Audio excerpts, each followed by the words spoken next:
Look up in the sky. It's a bird. It's a plane. It's Superman. This is Dan Jurgen. This is Jason J. Lewis, the voice of Superman on Justice League Action. This is Mark Wade, writer of Superman Birthright. And you're listening to The Krypton Report.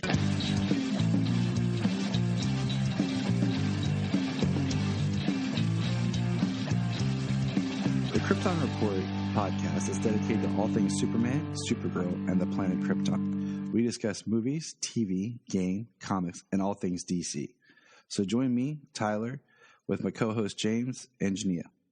Welcome to the Krypton Report. It is I, your host, Tyler, the Superman of Blue, and with me is that man in red, the other half, not Santa Claus, not yet, but Mr. James Cole. Welcome, James. My beard's not that wet. No, it's not. But it's time to talk. And it's more gray. Like, I know. Gray Isn't sucks. it more gray than white? I'd say it's more gray. But you're not talking to me. Sure. It's so we got fandom trailer, right? I'm throwing that out there because I'm going to crack open my Zao, whatever, the Rock energy drink as I call them, because we saw like a frame of the Rock, but we're supposed to see some Black Adam footage for fandom. So here's to you, Dwayne Johnson. Zao sounds good. Yeah. Zoa? Yeah, sounds Zoa. good. Yeah, Kroger's had them on sale, so I bought a bunch of them. Oh, nice. Yeah, we got to go grocery shopping today, so. Word, dog. But yeah, we got a trailer from fandom, so it's exciting. We're a week away. Everybody's building their little avatars right now. I just shared a thing because I think it's funny because like I made my avatar, and Luke Bug made his avatar, and Rebecca over at Supergirl Radio made hers, and Tasman made hers from the Inspired Kryptonian. But we all added our podcast logo for our chest emblem. And then Ray and Connor made theirs, which looked awesome, but they did not have their chest logo.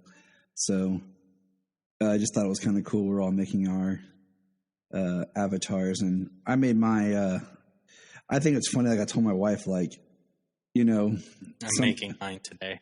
Some people are like making theirs like their body style a little different, you know. I told her, I was like, I picked the thicker one. Yeah, I'm not a thin dude.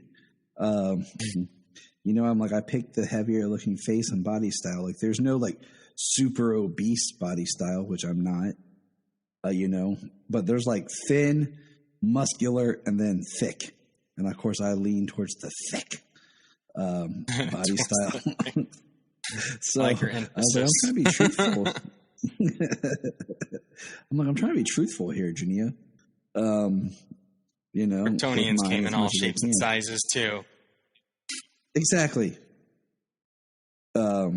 So it's fun. You know, I just thought it was cool. I was like, because like you get these basic body styles of the different heroes, and you can change the colors or whatever. But I was like, oh, there's no like chest emblem. So I was like, putting the podcast on there. And if you send me yours, I'll throw the podcast on yours and send it back to you. But yeah, it's cool. Fandom is coming. I'm excited. You know, it looks good. Not a whole lot in news. Let's see. Joel McHale is supposed to be a full-timer on Stargirl for season 3. Okay, that makes sense. You know, we got 2 episodes left. He was in one episode early in the season where he found Pat's ex-wife, and then he was in their most recent episode, which was predominantly a lot of flashbacks. And he seems like a pretty much of a D-bag, so I guess that would make a good storyline for season 3. Let's see. We got the poster. Yeah, he was. And it annoys me to death that he doesn't wear a mask. As Starman. I mean, I know I've seen some Starman and he has a mask in comics. Yeah, I know. I'm like, come on, Joel McHale. Don't be that much of a D-bag. But whatever. Let's see. Fandom released the poster for season 4 of Young Justice, which I'm excited for. Season 3 was good.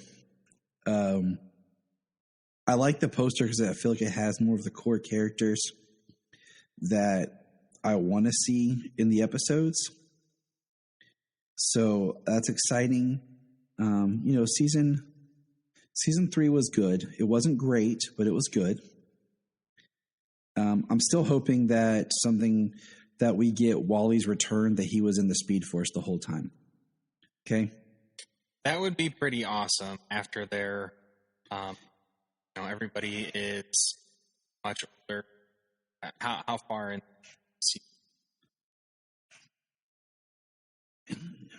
Yeah. Picture began as being white Martian. So that's a little different style change for her. So, that doesn't mean anything because she can do that on a whim, but just she does growth. kind of she does make style change between seasons.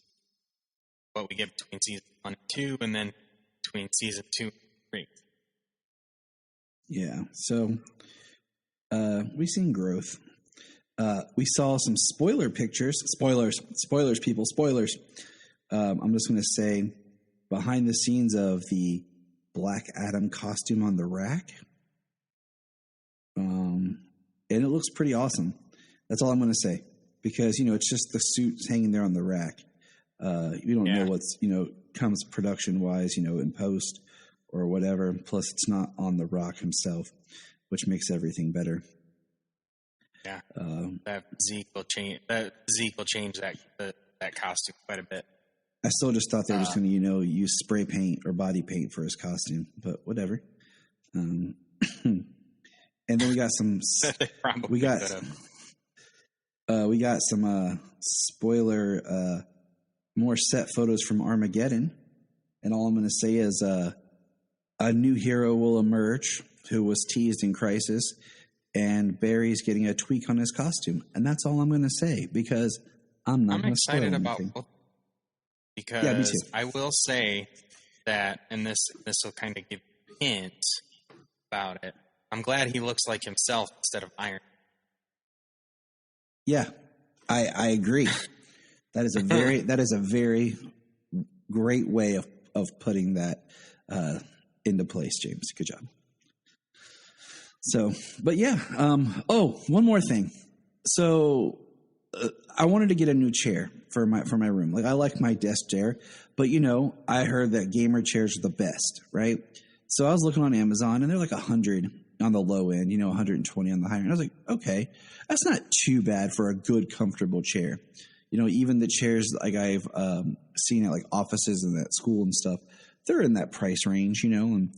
Nothing wrong with my chair. $130, I like my chair. I just wanted to get a secondary chair, for when someone guests in, like when Jenny and I record together, she could have this comfy chair and I'd have my gamer chair. Also, like it's, got a full back and everything. But I say all this because a company they're releasing a Flash and a Superman gamer chair.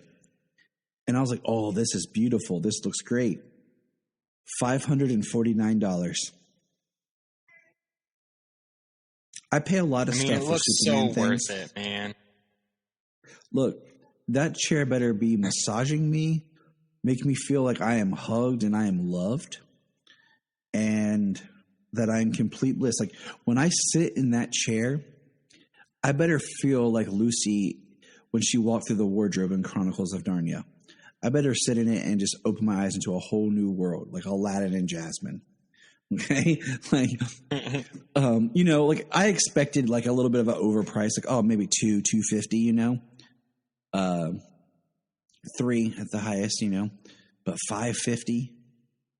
I don't think I can convince Jania to that, Like, I've already got a room full of stuff that every day I'm just like, how does my wife allow me to have this? And how does all you have to do is like all you do is like squirrel away little money here and there, and eventually like I saved it. It took me like 10 years, but I saved it.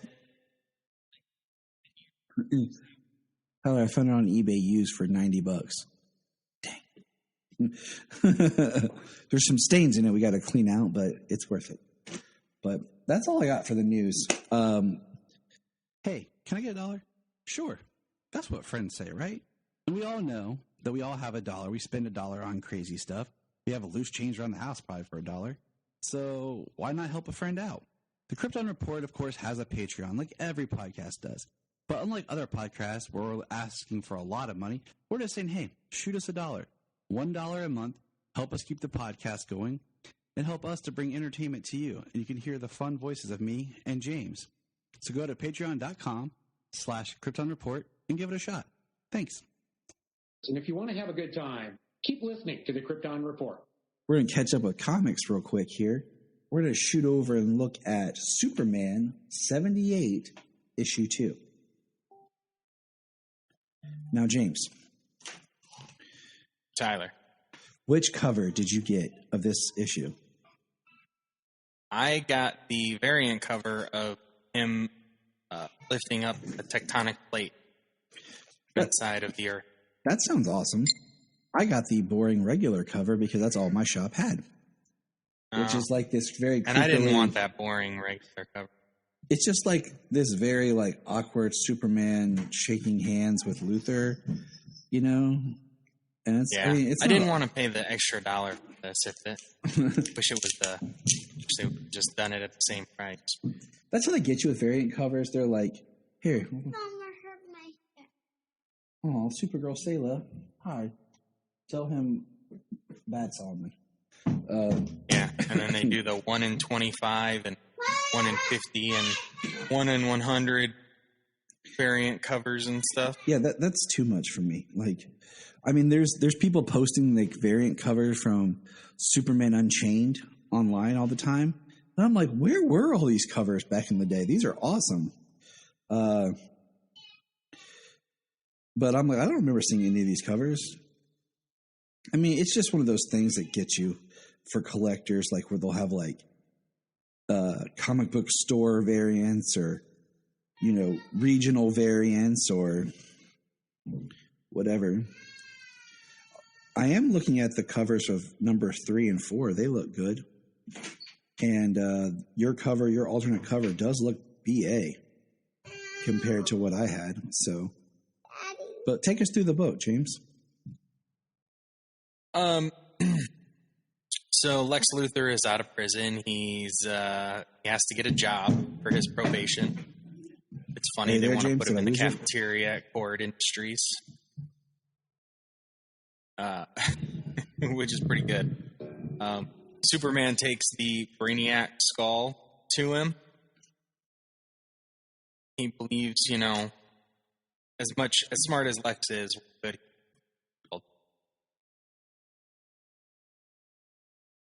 yeah. It's really, yeah. And Superman takes off. He leaves Lex to it, and Lex knocks on his wall and kicks it in the face, and it went to his laboratory back up. Like Bizarro in the power suit. Yeah. And I definitely hear Gene Hackman's voice all over this. Like I hear both of their voices, Chris and Gene's. Yeah. Well, you know, the way that Gene Hackman's just spouted off so statistically. Like he takes narcissism to a whole new level.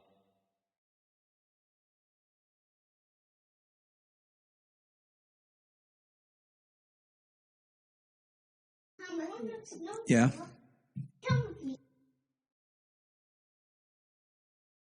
I'm sorry, everything's cutting out right. I hear you like breathing and I hear your sound, but then like your voice was. Can you hear I don't know. me? You keep cutting out. Can you hear me? Well, I keep muting myself when the kids are coming through. So I don't know if it's my voice that's cutting out, but I keep muting myself so we're not hearing the kids. Oh, okay. Probably part of. I can hear you fine right now. You're fine right now. Mm-hmm. Okay. Where do you want to start back at? Beat the shit out of my joke. Clark and with Lois Lane with the Daily Planet. Okay, start at soup. Yeah. Ready? Okay. And go. Clark and Lois are supposed to be having a lunch date. Lois, she's ever hard at work. The alien, a robot came from space, and she needs to know where it came from. Yeah, she is already 8, which reminds me of my family because they pull this crap on me all the time. Come on over to eat, Tyler. And I show up and like, we already ate. You were too slow. I'm like, you just called me a minute ago. Like, not That's just horrible. Yeah, we won't go any farther than that. He picks up the fry. She says, "Have some of my fries." She ate all the fries.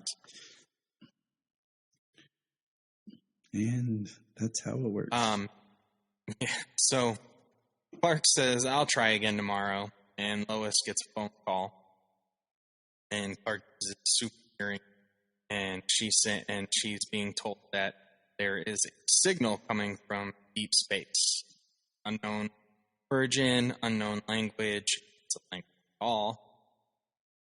And at this time, she looks for Clark, and he's already on the peering up into space. Yeah, peering up into space, like Clark in Man of Steel looks from Earth up into space and sees the ship, which is very cool. Yeah, and then we see Brainiac coming and Luthor messing with the Kryptonian robot, or not Kryptonian, the Brainiac robot head, and it says Kryptonian, and Brainiac has arrived. And then Brainiac's talking to everyone on Earth. Kryptonian an invasive species.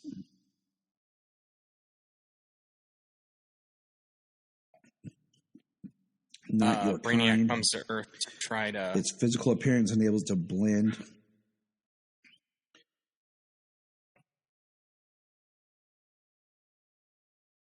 He says, "I have come to save you." Brainiac, "I have come to save," and he unleashes an army of drones searching for Kryptonian. Earth's native ecosystem destroyed. Your compliance is appreciated. Superman comes in. Got a funny way of saving people, Brainiac. Brainiac, I like this. So you show yourself and you possess misguided assuredness that was emblematic of your species. I do not expect unevolved mind to comprehend the equilibrium of galaxies. Wow. It would have been really cool to see a Brainiac like this opposite Gene Hackman's Lex Luthor like that. It's always cool to see them together, you know, the egotistical smart minds that they are. It's really cool to see it finally in this form, you know, picturing what it could have been like. Kryptonian located and isolating. They're trying to capture Superman. They crash down into the streets of Metropolis. Lois Lane is heading out, and Superman comes out of the wreckage, the explosion. You'll have to do better than that, Brainiac, holding another drone head.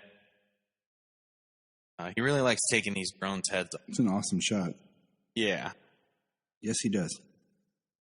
Obstinate. In another part of town, Lex Luthor jumps in a cab, says downtown. She says, "No, there's a UFO." He says, "I'll give you a $500 tip. Downtown coming up." She takes off driving. I knew from the instant I read this, you don't have to wait till the end, that she's getting stiffed. Oh, yeah. She's not getting that $500. Can we just talk about, though, for a split second, that they actually put in this him ripping the shield off his costume and throwing it, and it was annoying. Yeah. Next scene, next page, we've got drones flying at him, and he rips off the cellophane S off his suit and captures some drones with it. I was like, that is seriously? awful. I had a good laugh.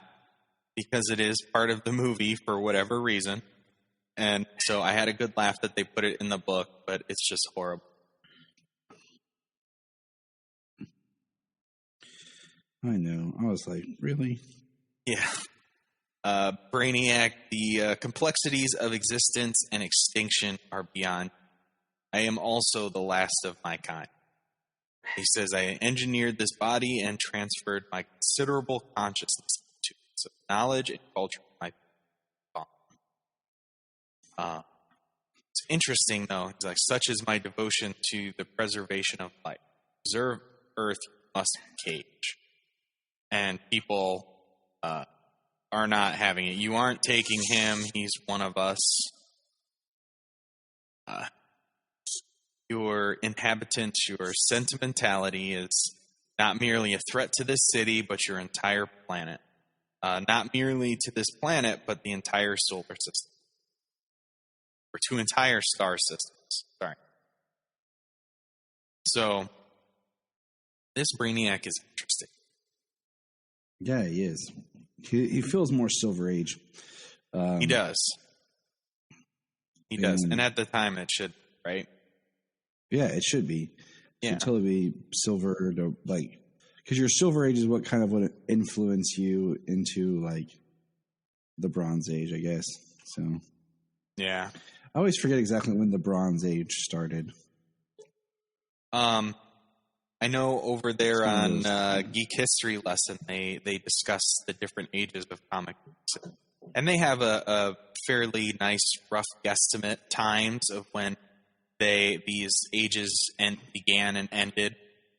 I know the Silver Age basically picks up with the creation of Barry Allen. And I can't remember what they said would be like the end. Yeah. But back to our comic book here. Yeah. We have Superman basically just saying, stop. Just stop. You win, Brainiac. Don't hurt these people. It isn't their fault. Don't punish them because of me. Which sounds like an I hear in Chris's voice, you know? Well, it says, if you will not acquiesce, then for the good of your species, this city will be excised. So we don't really see what's happening. I mean, we think that it's probably like bottling the city, like Brainiac does, but they don't say they don't say or make it seem like that's the case. I mean, for all we know, he could want to just eliminate this city for the good of the planet. That'd be an interesting take on Brainiac. Yeah. And then so at this point, you're not sure, you know. And then we see Luthor, of course, like you said, out of the cabin. They're yelling about their tip. Yeah. And then we How see about that Jimmy tip Olsen. money bag? And we see Lois. And we see Superman saying, I surrender. Yep. And next, the last Kryptonian question mark. Question. That's So we're gonna interesting go because Kandor? I have a feeling, Kandor, probably. And will Kandor have Unlikely maybe it's his Supergirl. father? Yeah, it can't be Supergirl in Argo City because it's off in some sort of inner space hybrid weird raindrop thing on Earth in some bizarre drugged out fantasy fairy tale. Can't wait to talk My about that little one. rant there about Supergirl's physics and story. So yeah, there's Superman 78 issue number 2. I enjoyed it. It's really a time capsule back to that set, you know, those movies. It's interesting because I want to throw this out there. Like I just started reading. I bought both of Elliot S. Magan's Superman novels. Okay, that people talk about his writing and everything. So I bought Last Son of Krypton and Miracle Monday. And one, it's reprints, so it doesn't have the original cover art. But it boggles my mind how I have to keep telling myself this was written in the 70s.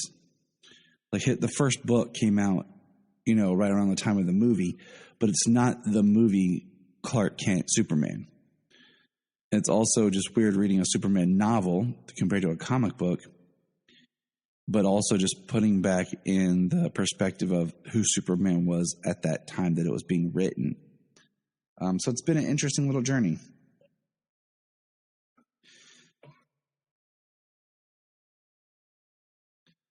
Yeah, that's cool. He's a highly regarded. Yeah, that's cool. I want to check out some other things. We get to see this visually, like, so it's written to take place in that time. They're taking characterizations and it's putting us in that time. And we're getting to see what we wish we could have seen at the time. We've been waiting for like Brainiac and these other characters to appear in Superman movies and stuff for decades. So it's kind of in a quick, because this is only, what is this, 4 issues? 6 issues? 6. 6 issues. So in 6 issues, we basically, it's like a trade. It's like one movie. Basically get to see a nice story of what we wish we could have saw. And it's really cool to have it take place in like the Silver Age, and the time and the late 70s time.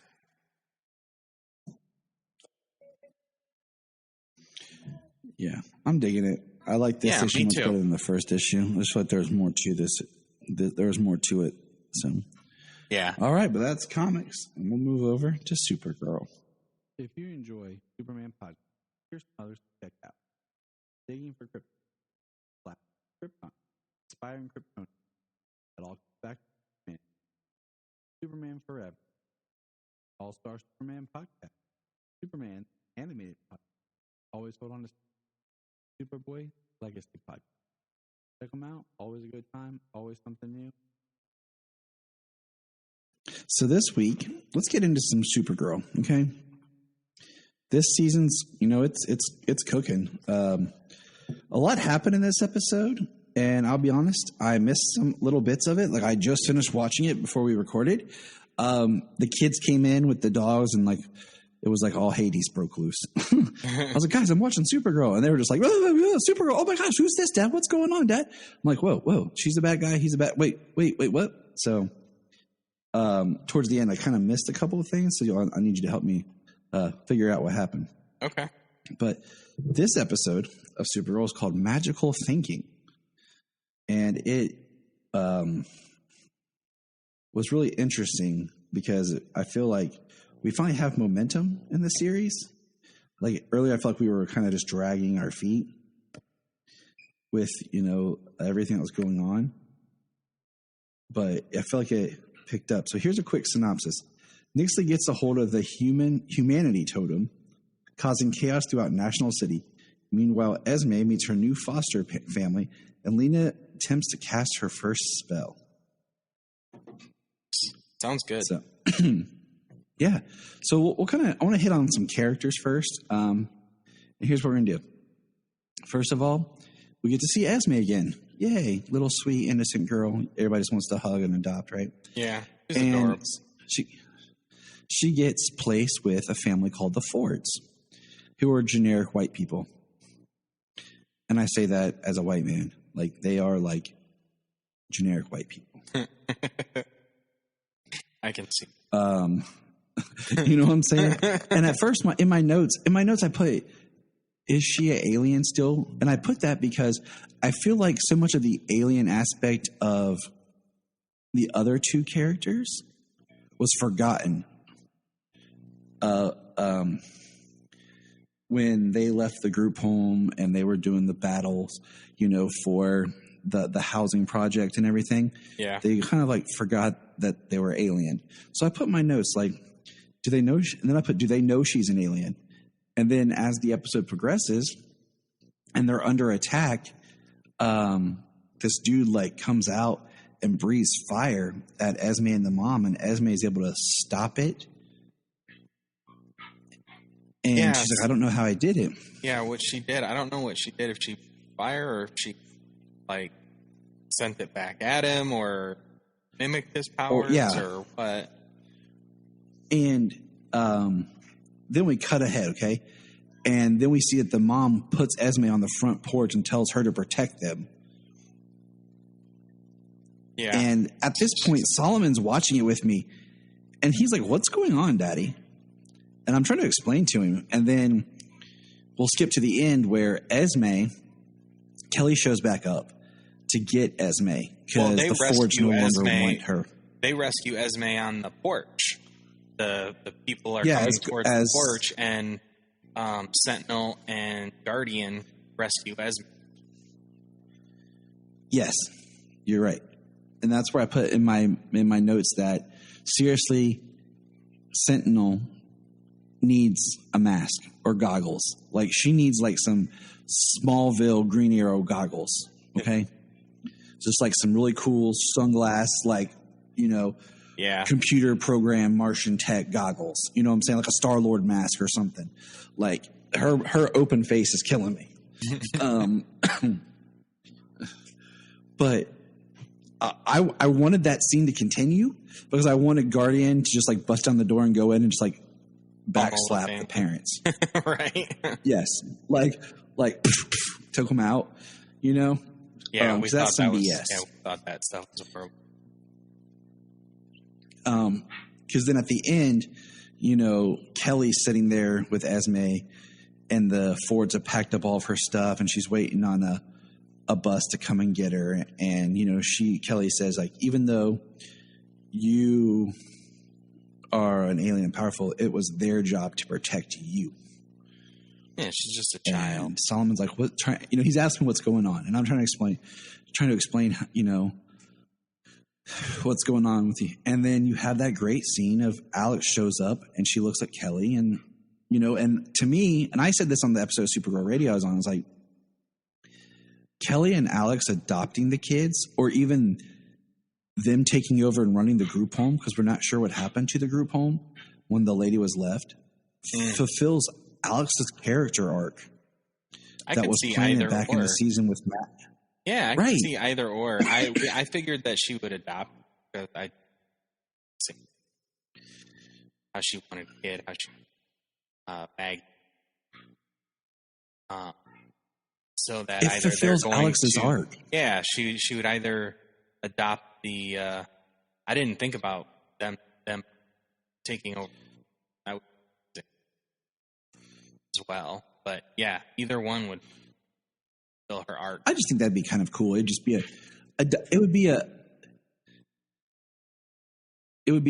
dynamic change, especially however they wrap the series up. Like it would. I mean, you talk about it speeding up, and this is the 14th episode, final season, 2020.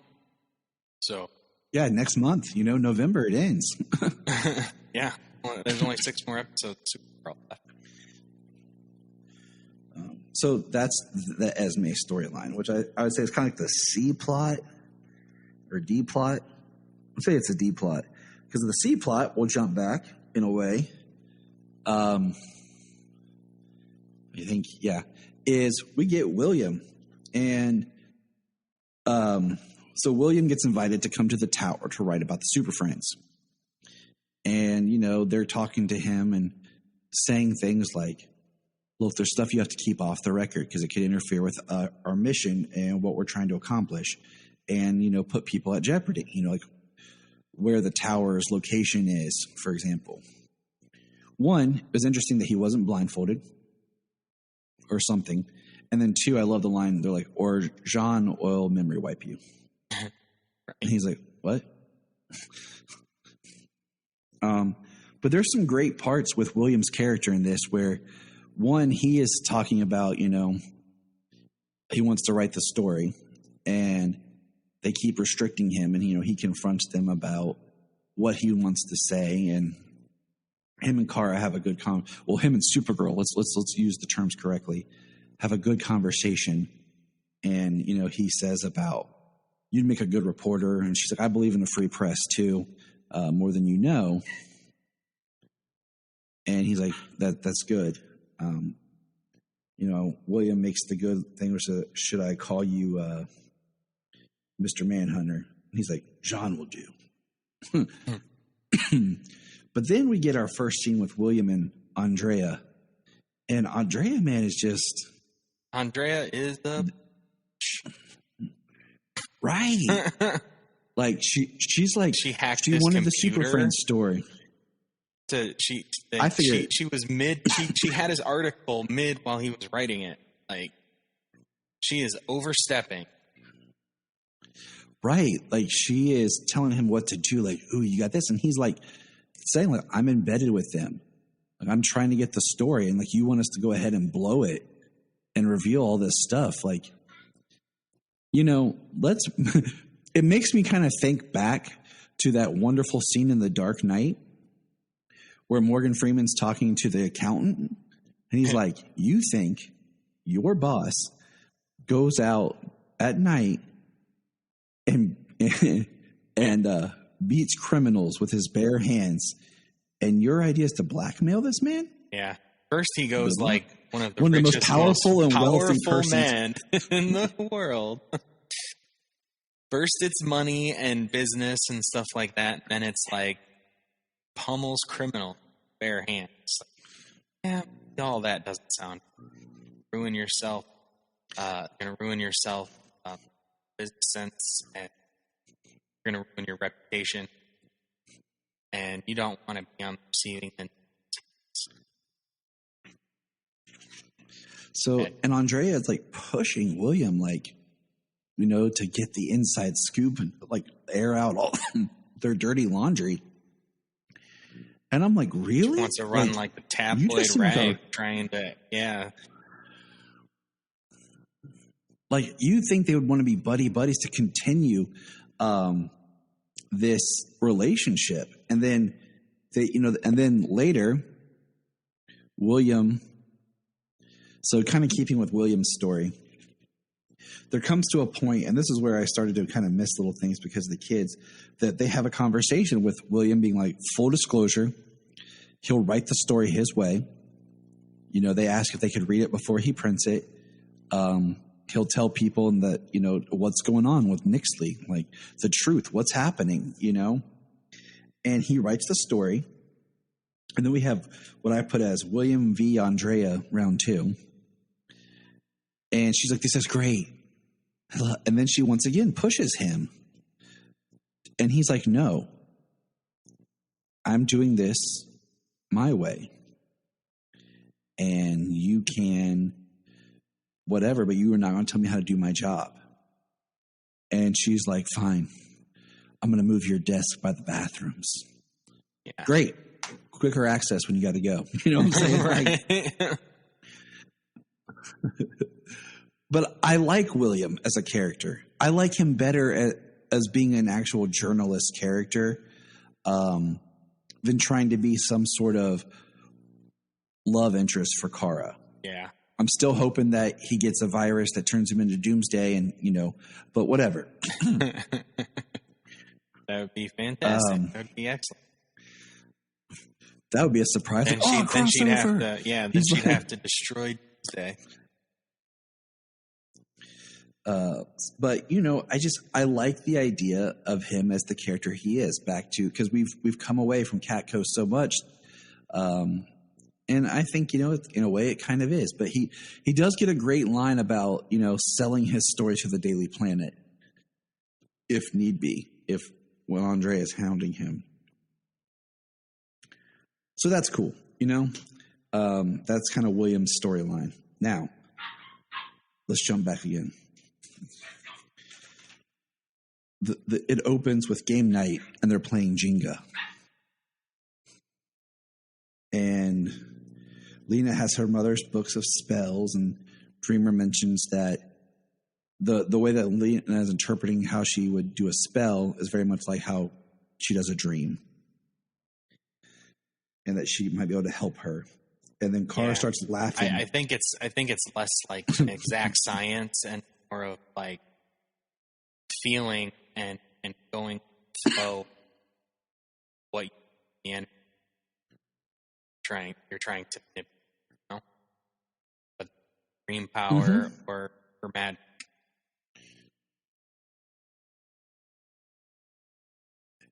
And I like how later Andre's like, magic, wow. As if they haven't run into weird stuff already with aliens. I mean, if you don't want to, I mean, you could just say fifth dimensional energy is almost like an alien energy force. Sure. You know what I'm saying? Like, magic's a very loose term in science fiction. But we see that there's a boxers, or we have Kara who starts laughing crazy because she's interpreting the feelings from Nixley, and Nixley's laughing maniacally. And then we get these boxers in a stadium, and that stadium looks very familiar. Looks like the stadium that Batwoman was taken down at the end of season 1, or that Barry ran and tackled the Reverse Flash in. No way that they would. Same city, same shooting locations, different show, different cities. That's impossible. Well, I'm pretty sure that on the most recent episode of Doom Patrol, the bridge they drove over was the same bridge that was used in like every episode of Supernatural. I feel like if I go to Canada, I'm just going to know my way around. Like, oh, this is over here. Like, right. Just from watching. If there's not an app, right? If there's not an app called like Download the CW or something, where you can basically download this app and it takes you on a tour of where everything's filmed for the CW in Canada, they're missing out. Because I know years ago you could download an app that was like sightseeing in Detroit and Chicago for BVS and the Dark Knight trilogy. Oh, that's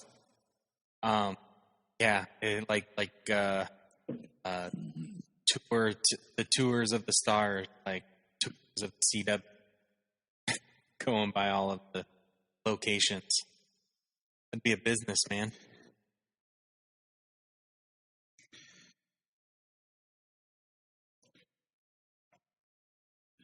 It makes sense, you know, that they would have that. But so this is where I get a little lost in this episode. The humanity totem is released, and people go crazy and just start fighting each other. And Nixley is affected or not affected? So she is affected. So all of the humanity that's being drained from everybody is within the blast radius. She unleashed the magic of the totem when Supergirl came in. Everybody who was within that, they are starting, their humanity is being drawn out of their kindness and hope and care and love, things like that. And they're enjoying the fighting and you know, violence and everything. And all of that humanity is going into Nixley. That's why she's like super caring towards Naxum, laying her head on his shoulder. And when she's laying on the ground and she says, "I can save the snow leopards." She's hilarious. That makes sense. She is fantastic with her face. Jamie loves it. how animated she is with her face when she's speaking. And yeah, all of that is flooding her, and that's why the gauntlet is basically being able to take all of that, which she can't. Okay, that makes sense. Like I was picking up on pieces of it. Like I said, this is like the latter half is when just everything went crazy in my house. So we do get her trying to control the totem. And at one point she drops it thinking she's getting rid of it. And of course, Supergirl gets it. It was really interesting. She's like, "No, what?" And I was like, okay, all right. But Lena tries to cast her first spell and is having issues. And I really like the scene between Lena and William, because William tells a story about his dad cooking. And basically it comes down to, you know, sometimes you might have the right recipe, but the ingredients are what's important. And Lena realizes she needs more like fresh ingredients and stuff like that, the way that her mother would have gathered them compared to just, off the shelf. So what they're trying to subvertly tell us to shop local, shop at farmers markets, buy fresh organic produce, and not buy canned food, frozen vegetables, or stuff from big box stores. Okay? Thank you, Supergirl. And Lena does the spell, and it doesn't work correctly. And it's a really interesting part where they're like, we've tried this, and all thing we have to fight Nixley is your magic, Lena. The person who just discovered it, who was trying to cast her first spell against the fifth dimensional imp. And the totem, and these totems of creation. But you're our only hope. I mean, it would have been great for I'm not Luke Skywalker here, people. But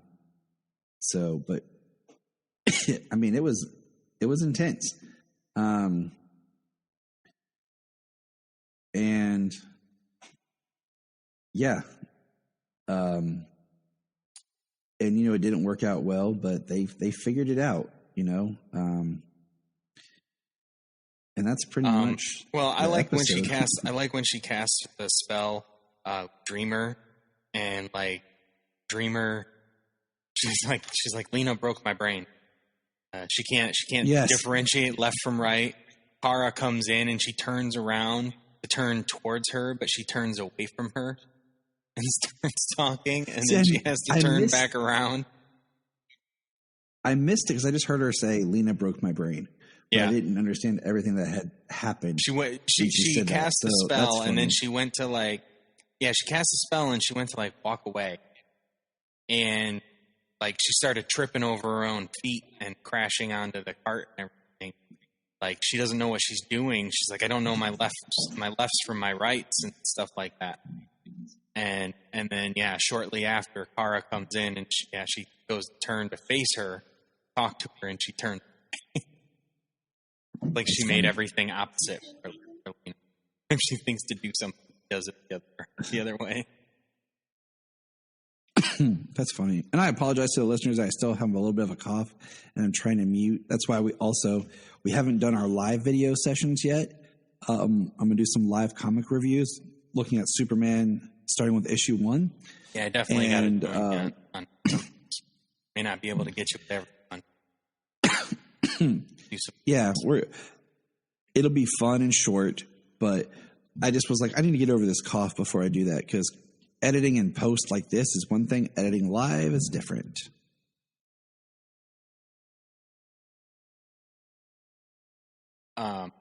But yeah, so I think what she did was to be able to flood the totem oceans, humanity, and Nixley. She gave it up. She couldn't feel. She couldn't feel that much. That makes sense. And she gave up totem and dropped it. And then she was mad that she dropped it. That sounds like humanity. Yeah. So, and then the next totem is the dream totem. I'm like, really? The dream totem? And Dreamer's like, that seems like something I can help with. No way. Okay. That was a total shock twist. So it was a cool episode. The whole Lena and witchcraft and thing, I feel like is a little out there, because I like the idea of Lena just being on the team because of her brain. She's smart. She has intelligence, that's why she's there. Not now because she's not only intelligent, but she's magical. That could be a whole new character, like Zatanna, but whatever. Yeah. I like I do like, they could have brought in Zatanna, but why in character finances also. I've been yelling Zatanna since they brought Constantine on Arrow. Okay. Yes. For sure. That pretty much sums up this week's episode. Yeah. Anything else before we get out of here? Because I did like Dreamer had a couple of funny scenes with that one, and she's like, I can triangulate all of these violent activities outside of the stadium, and she does her thing, and they look at her. She's like, "What? I'm smart. You guys just like to show off." Yeah, it is funny. They're like, "Oh, like, oh yeah." So Lena and her have a very good. Lena and Supergirl have a very good conversation. Supergirl's almost going to whatever it takes angle to find Nixley. Yeah, and it's kind of cool because they've had a lot of things happen. Even the but it was mostly like takeover stuff. It wasn't like destroying Nixley with her powers and totems. She could both rewrite or obliterate reality. So she feels like she's powerless against Nixley. So it's a new level for her. It's nice they up the stakes for her this season. Yes, because she is scared and powerless. So, all right. Well, let's get out of here before I start coughing. All right. Anyone, just remember, check us out online. Look up in the sky. Krypton Report is a Tears production. We thank you for listening and enjoying, and please support us on our Patreon account, our TeePublic store, and check out our social media. Always remember to look up in the sky.